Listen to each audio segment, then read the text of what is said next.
So, welcome again. We are discussing about self inquiry. Today's topic is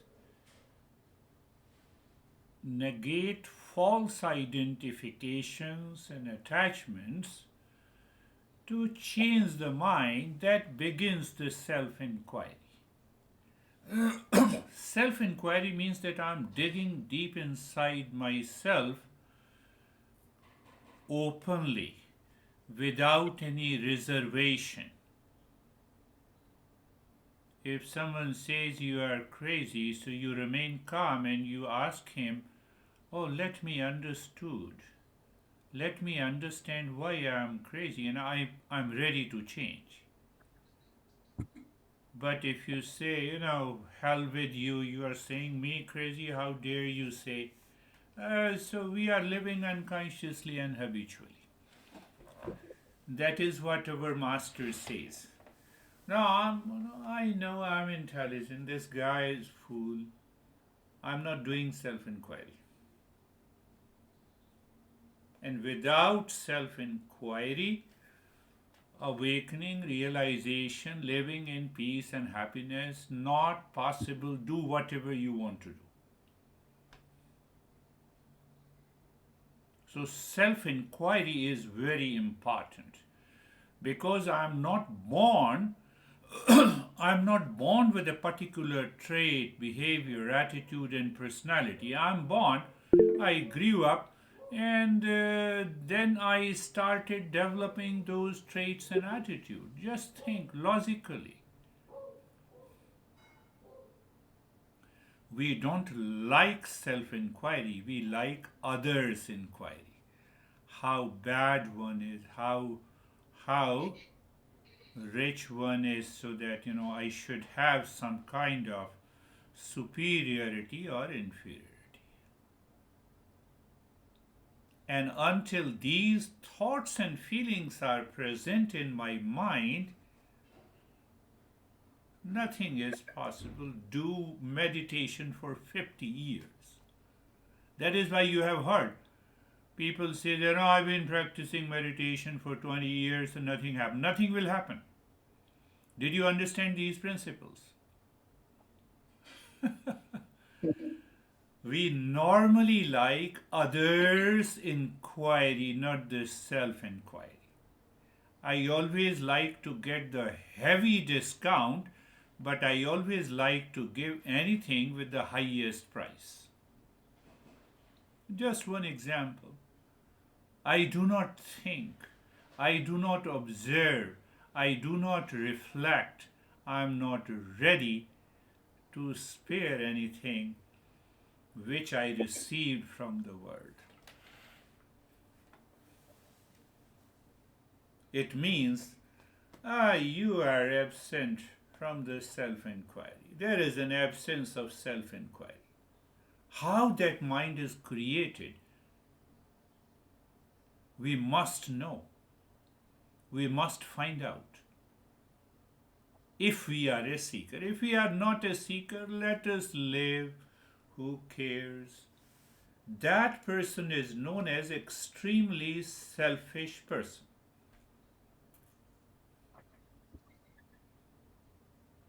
In Eastern wisdom, we say that person is the worst according to, because you are living with an impure mind. If that person does not meet, say for example, a person is the worst according to me, example, if that person does not meet my expectations. And when some other person expects from me, I do not meet their expectations, even if it is within my power. You see, this is what happens in our daily life. Master says that mind is veiled from the reality. That mind is absence of cooperation. But why we are talking of this kind of a self-inquiry? Because to find permanent happiness, to purify the mind, to start living in calm peace and the joy, to prevent us from being anxious, reactive, blaming, and complaining. That is why we are doing the self inquiry. Why and how that mind develops. It develops habitually. But why it develops habitually?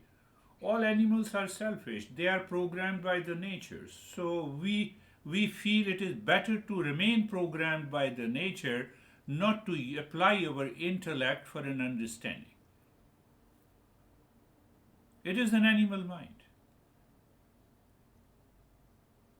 With that animal mind, I put lot of thoughts in the intellect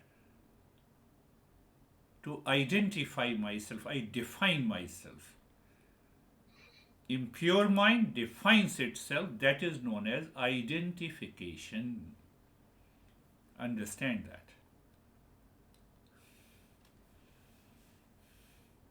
So we identify ourselves with lot of things in the world. Identification works at the habitual level, impulsive level. It cannot leave you until you expand your mind, until you do the self inquiry, until you start doing some unselfish activity. That is why, you see, you have heard it intellectually, but Eastern wisdom says we have to put ourselves into an action in the unselfish manner. If I'm not doing unselfish action, what is going to happen? Intellectually, I understand, but it has not traveled to the heart and the mind. It will not translate. Do whatever we want to do. Eastern wisdom is very clear about this principle.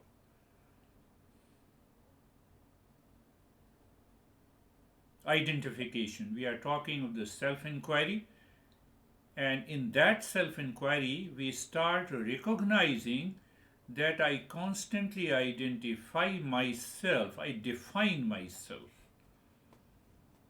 with external factors like roles and possessions or social status. So, what is going to happen? It is not going to help you. Instead, it brings you down to the second level. We get an attachment.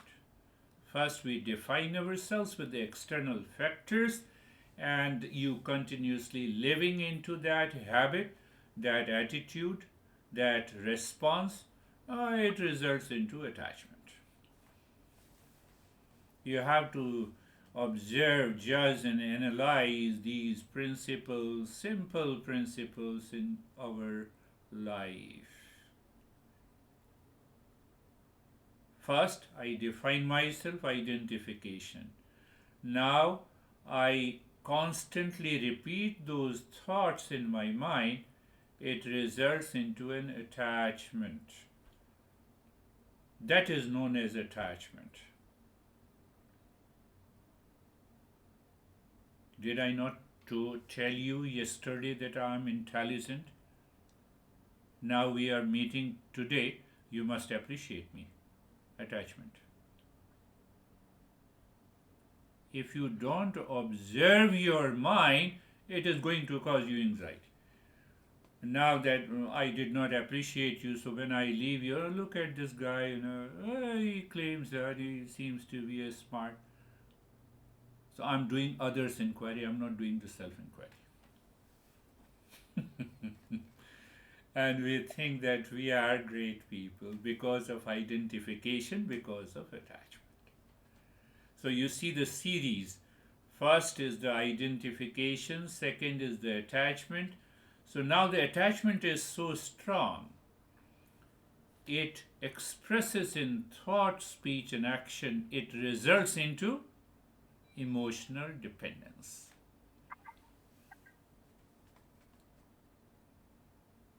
From defining oneself to dependence on external factors leads to attachment, and attachment continues in my thought, speech, and action. It results into an emotional dependence. Once you reach to that point in your life, find out if you live in anxiety on small things, get reaction, are scared, have fears, you have this problem. Identification, attachment, and emotional dependence.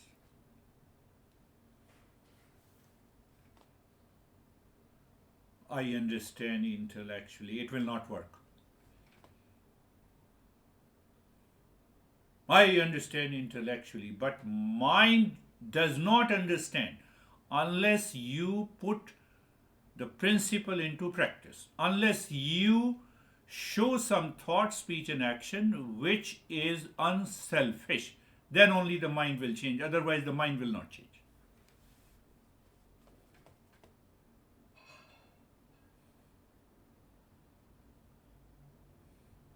I'm not saying anything from my own. I'm just talking about these principles of Eastern wisdom. Have you seen some people? They are always helping, supporting, caring, sharing. They are automatically recognized in the society. And those who remain within themselves, they continue to do the others' inquiry, keeping the identification, attachment, and emotional dependence. They are not recognized. Oh, okay, I know that guy. Oh, it's okay. It's better not to talk about this. So now you see identification and identification. Second is second is attachment. Third is emotional dependence. Now, because there is too much a burden on my mind all the time because of identification, so I have a binding desire. Where is binding desire? I'm always seeking happiness from others. Whether there is a situation, there is an event, there is a people, there is a relationship. Why don't you understand that, I love you, but you don't love me? Perfect example, perfect statement. Perfect statement of this process. Now I'm living alone because the world is crazy. Except you, the entire world is crazy. You are a part of the world. Are you not the world? Are you coming from seventh place in the heaven? We don't realize. Why? Because others' inquiry. My mind is obsessed with others' inquiry, not the self-inquiry. That mind is extremely impure, and when you work with the impure mind through your thought, speech, and action, the selfishness is everywhere. It results into binding desire, and the binding desire. Now you see the journey. Binding desire always have a desire prompted action. Just see that. First I define habitually and impulsively, then I get an attachment. Attachment results into emotional dependence. Emotional dependence on a person, things. My mind starts seeking pleasure and happiness from others. One woman, I tell you that one woman, she always, for the last 3 years, she is with me. So she says, now again the Christmas come and I have lot of anxiety to host a party. Don't host a party. Why I am hosting a party? For 50 people? Because I must get an appreciation. Come on, it's a Christmas celebration. What you are doing? What you are doing? After 3 years, she took 3 years to understand this. So this Christmas passed very peacefully.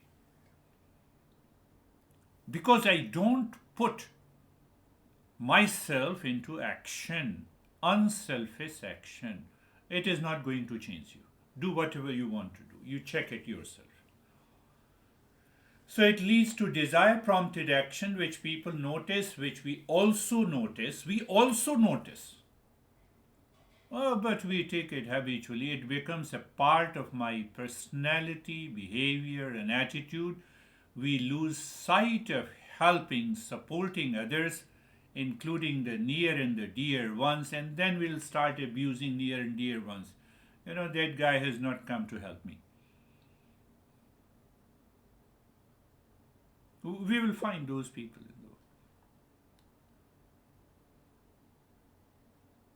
What is all this? What is this vicious circle?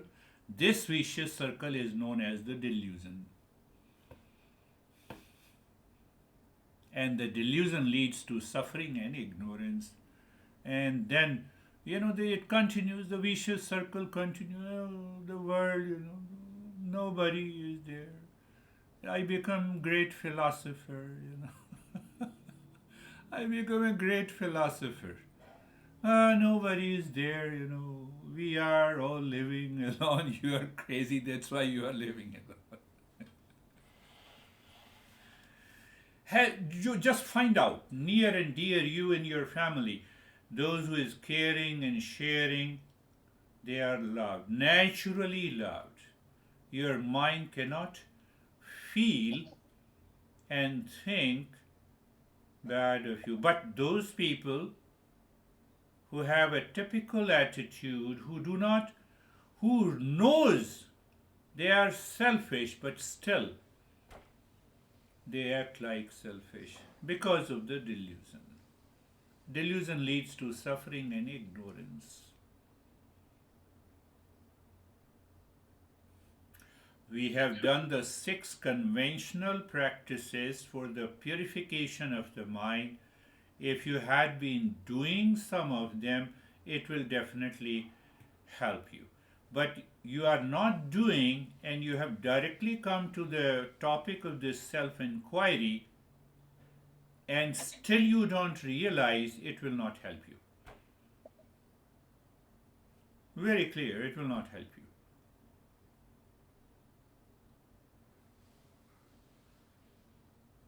So remember the identification, attachment, emotional dependence, desire. That desire is a binding desire. What is binding desire? I'm seeking happiness from you, from an object, from a person, from a relationship, from the society, from the nation.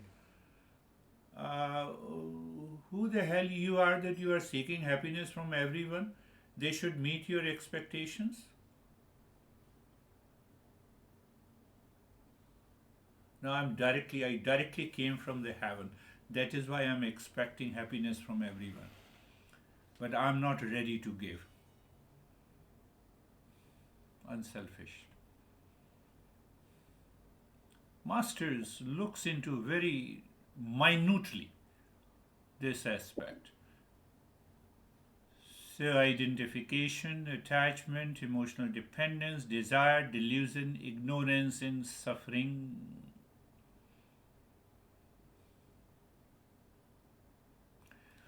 Because I don't recognize and realize that by mistake, I associate myself with the external factors. I should not do it. But the moment I associate myself with the external factors, it may be prestige and recognition or anything. It has to result into an attachment, an emotional dependence, and binding desire, and the delusion and the ignorance. This is what the master is saying.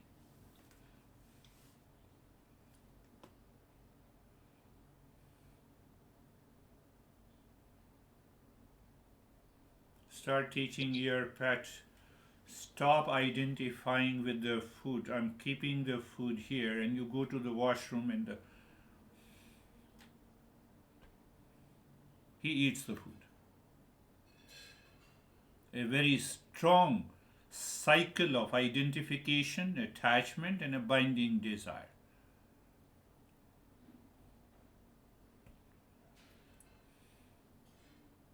both identification, starting from the to the delusion, they are a matter of ignorance. Why we are doing this self-inquiry? To recognize these movements in our life, to change our what to change? To change our mind. To change our mind is to change your behavior and attitude. To change your behavior and attitude is to change your personality. And to change your personality is to change your personal, professional, social life. How much money I will get if I change myself? What a great selfish attitude we have.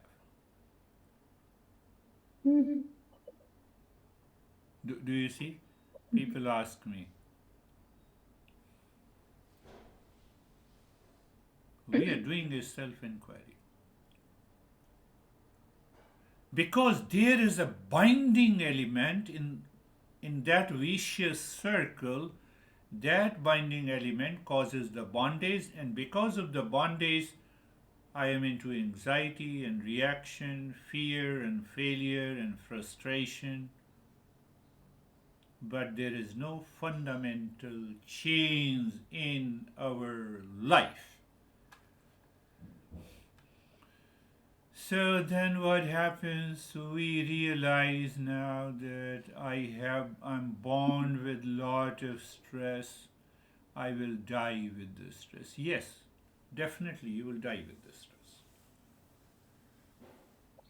I don't put myself into action, but I put myself into selfish action all the time.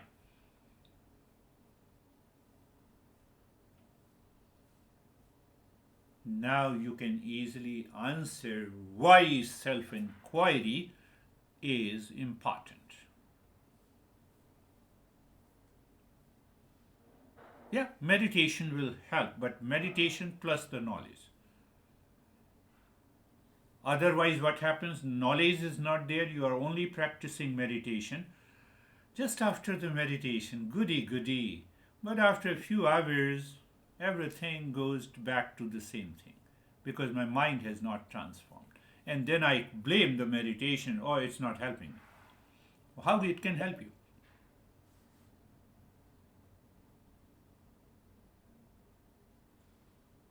I have to recognize the identification. I have to recognize how the identification causes the attachment. Then I have to break the attachment mentally. And then I break the emotional dependence. I don't allow the entire vicious circles to complete to put me into the delusion. For that, I have to think, speak, and act unselfishly. Then you will see, you will feel so good inside you.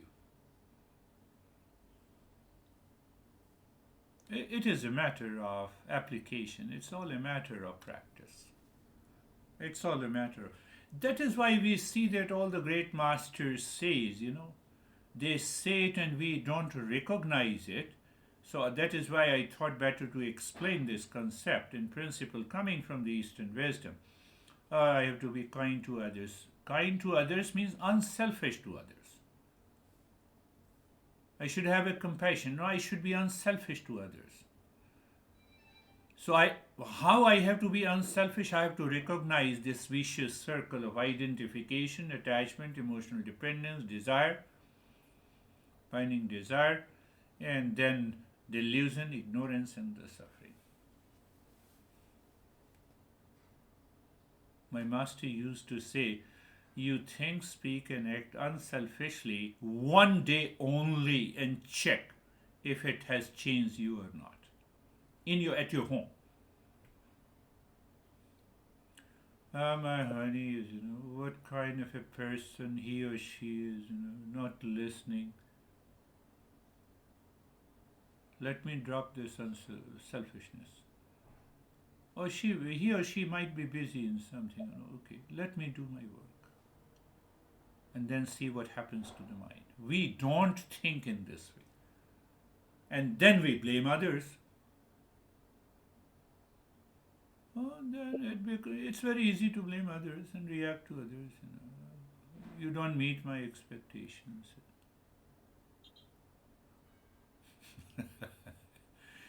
Uh, Very in-depth psychology. It explores and it uproots my hidden agenda of the selfish nature caused by, again I'm repeating, identification, attachment, emotional dependence, binding desire, desire prompted action, which takes the shape of my behavior and attitude, shapes my personality. It is reflecting in my personality, and I'm trying to be unselfish, not possible.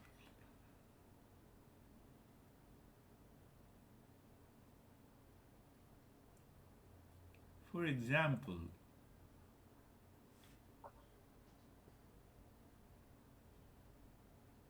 the moment I stop giving the lessons to you all, you will say, look at this crazy guy. The mind will not take care, mind will not think. For years I have been giving you the lesson. It will not give any credit. Think. This is what happens. That is why the self inquiry is most important. Method not only to purify the mind, but to find my real nature.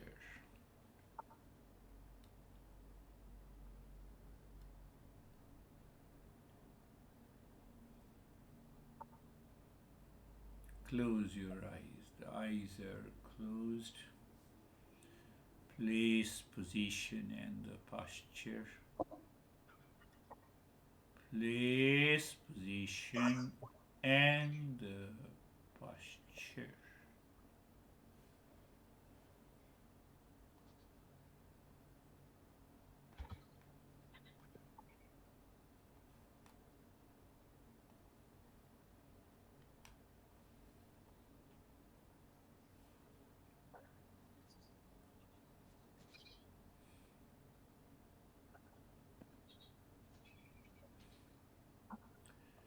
So become aware of the space all around you.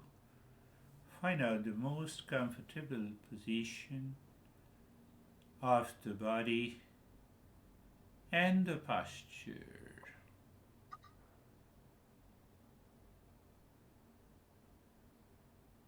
Being comfortable, I told you again and again, recognize that being comfortable means that I'm changing the direction of the mind.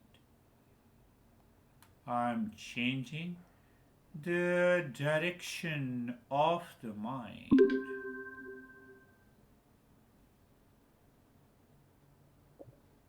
You are looking at the neck joint and being there. You know, you feel, you are aware, you experience sensation, comfort, and steadiness. I'm making very simple and easy. You need not to have a lot of intellectual thinking. You just follow it and you understand it. But yes, use your intellect. Keep your intellect in the present. What I said, you look at the shoulder joints. What is the meaning of looking? You know, you feel, you experience. So, what do you experience? Sensation, comfort, and steadiness. Of what? Of shoulder joints. So, we are talking of awareness. Now, that mental awareness is not scattered outside. It is on the shoulder joint, means you have changed the direction. That is our goal. So, looking at the entire body, from the top of the head to the toes, and experience sensation, comfort, and steadiness. How simple it is. I'm making it very simple. So now you see that now I'm aware of the space all around the body, and I have a right position in the posture. I'm not recommending any posture position. Whatever is comfortable to you is good for me also. And then we are comfortable. And now comfortable means the mind keeps looking inside. So when it looks inside, it is looking at the thought, feeling, emotions, what of the past or the future. So now we want to see they are separate. How they are separate? The sky is separate from the birds flying in the sky. The highway is separate from the traffic on the highways. You see that. You see every. Okay, yes, it is separate. Same way, all the thoughts jumping into the mind, coming in, going, leaving, are separate. So, at the physical level, how do I recognize the highway is separate from the traffic? That traffic constantly moves. Highway doesn't move. Oh, yes, but sometimes highway also appears to move. That is the perfect delusion, example of a delusion. Okay, that is why I say you to look deep inside the forehead in the space, and that space, that blankness, that darkness does not change. So what is changing? The thought, feeling, and emotions on the surface of that space. Like the traffic on the highway, I told you, like the birds flying in the sky. I make it very simple.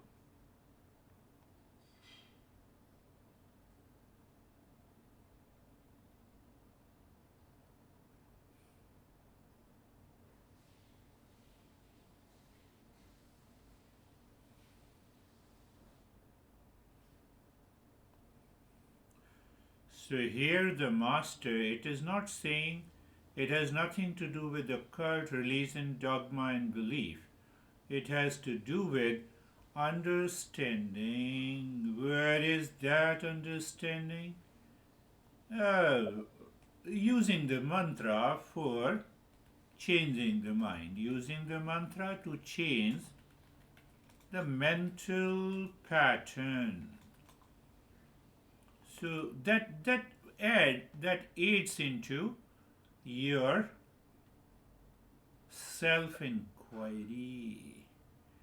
What is that? Sarve bhavantu sukhina. Let everyone be happy. Now you see that? Did you see that? Let everyone be happy. Now we are breaking that habitual pattern of which we are not aware. Let everyone be happy. You are repeating without any precondition, and gradually what happens? Gradually your mind begins to change. Sarve santu niramaya. Sarve, let everyone be in the state of the well-being. Very practical. But the intellect understands, but the mind will only understand if there is a repeat listening and learning, if there is a contemplation and reflection, and if there is a regular practice. But keep in your mind the goal from selfishness to unselfishness paves the way to self-inquiry. Sarve bhadrani pashyantu. Let everyone, there be a blessing and the grace to everyone.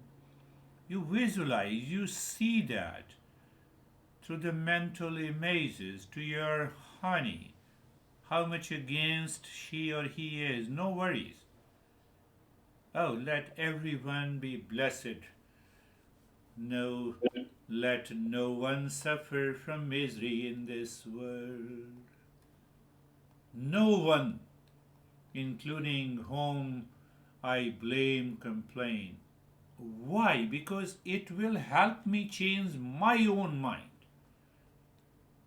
It will help me break the vicious circle. Now, did you understand another way to?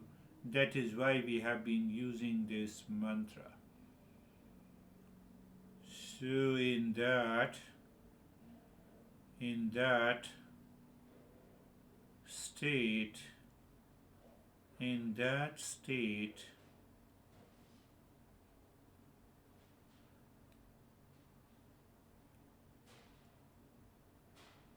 in that state, mind goes deeper within. And mind goes deeper within. It is good way to start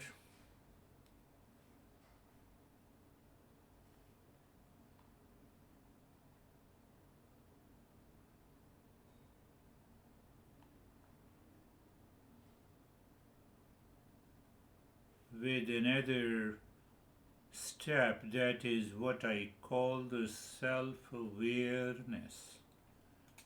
Self is small self who knows it.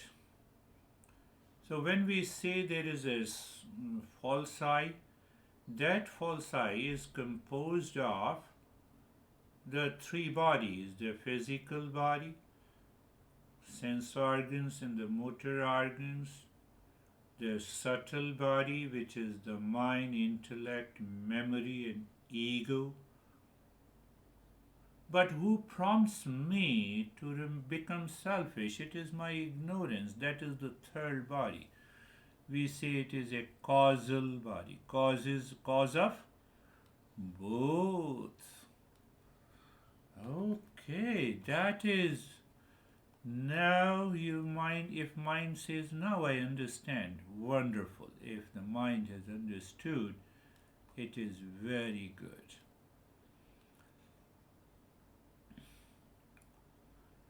So now,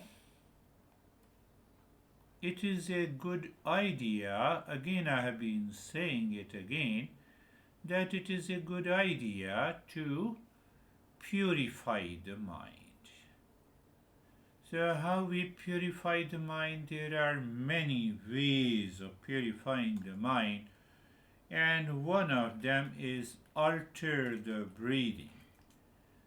So how we alter the breathing? You look deep inside the forehead in the space. Look inside the space inside the forehead, and then start breathing gently. If I say little quick and fast, through your chest. At present we are doing quick and short breath into the rib cage. Just continue. Many our masters says that we should be doing for 9 minutes. We are not doing 9 minutes today, but just continue for 3 to 4 minutes. Anyone can do it. So when you are inhaling, when you inhale, you see the expansion of ribs. When you exhale, you see means feel. See, you feel the contraction of rib cage.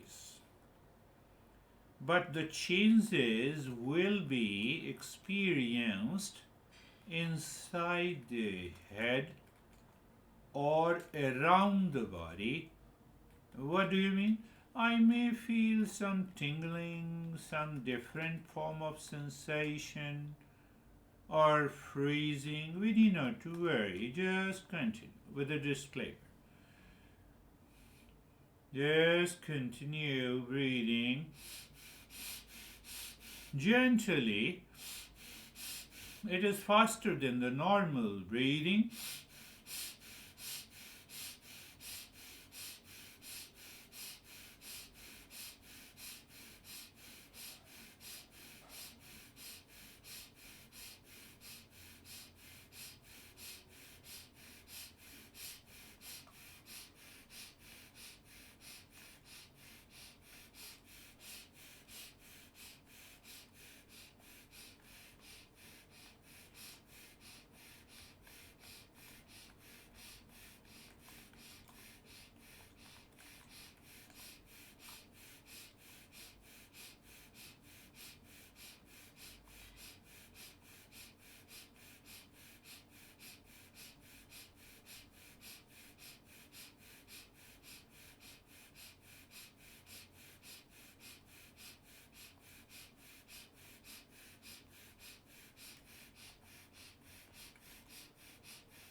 And stop it.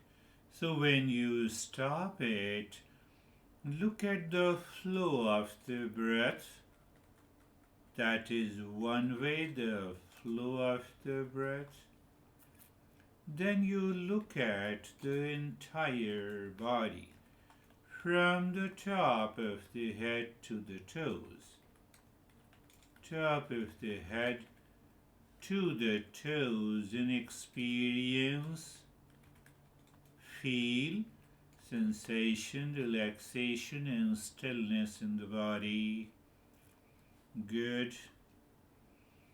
And now look at the breath. When the breath goes in, no change in the rate and the rhythm of the breath. You drop Om Shanti. Om Shanti means that I am the peace. When the breath comes out, you say Om Shanti. Breath goes in. Breath moves on its own. You are not changing the rate and the rhythm of the breath. You are watching and feeling the breath. Now, if your mind says, I'm not able to leave the breath normally because I changed the breath. Who is this I? This is what the vicious circle is. Can you leave the breath as it is and keep watching? Is it 100% possible? Just check it.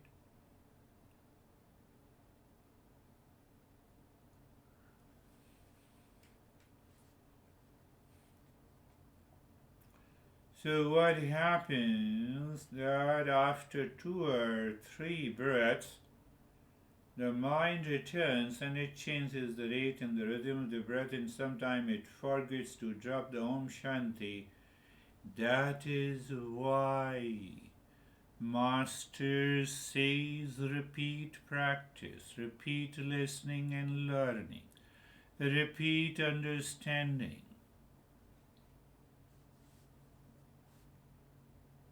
will help change the mind. What is changing the mind? That is the topic. We are negating the false identifications and attachment to change the mind. For what? To change the mind. That begins the self-discovery.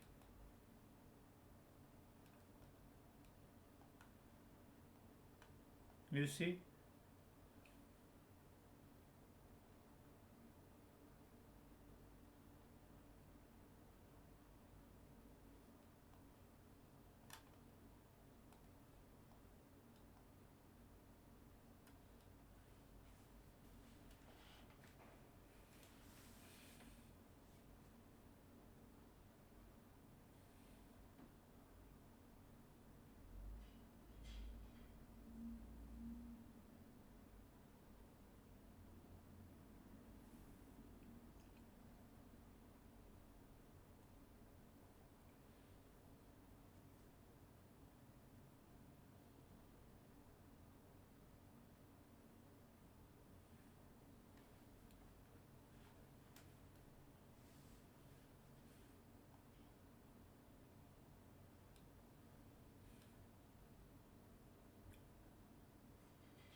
understand it clearly.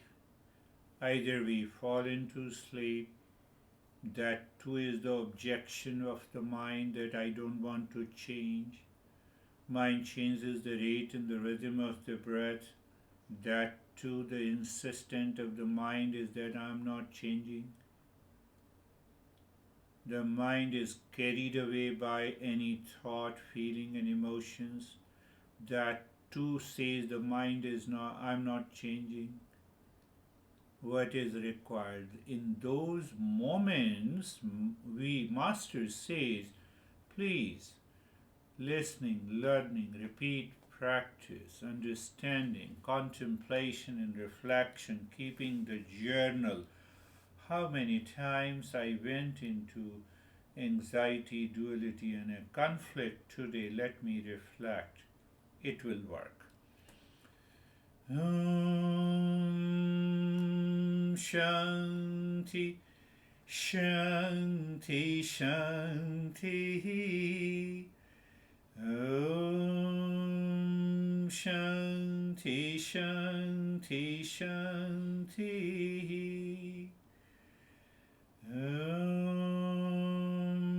Shanti, Shanti, Shanti.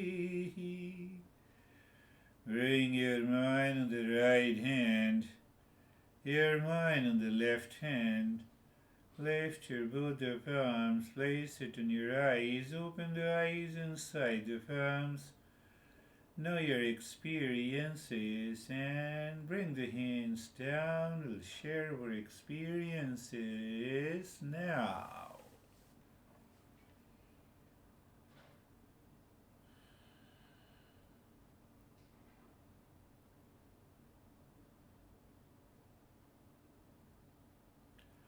How are you, John?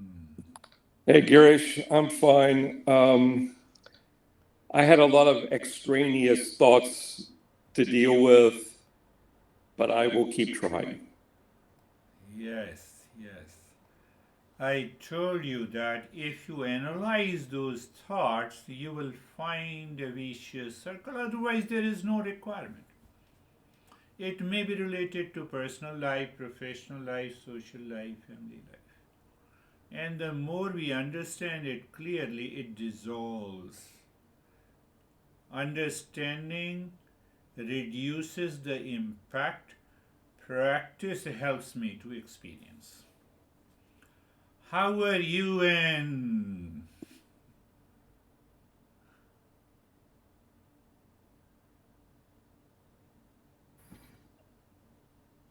Yeah, I feel fine and peaceful.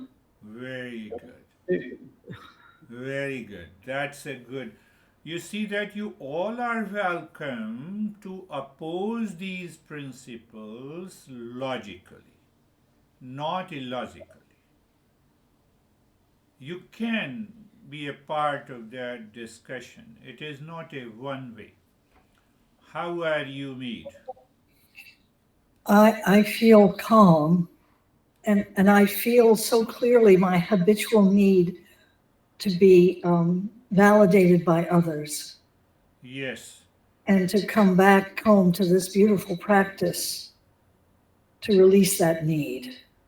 Yes. To release that once and for all.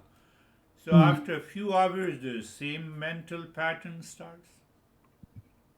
And same mental pattern starts. Then we are, for 1 week, we are living into the same attitude. And the next meditation helps me to get into the higher state. Why it is happening? Because there is no repeat listening and learning. I'm not becoming aware of that vicious circle. Or I take it for granted. Okay, thank you, namaste. We will meet again Thank you. next week.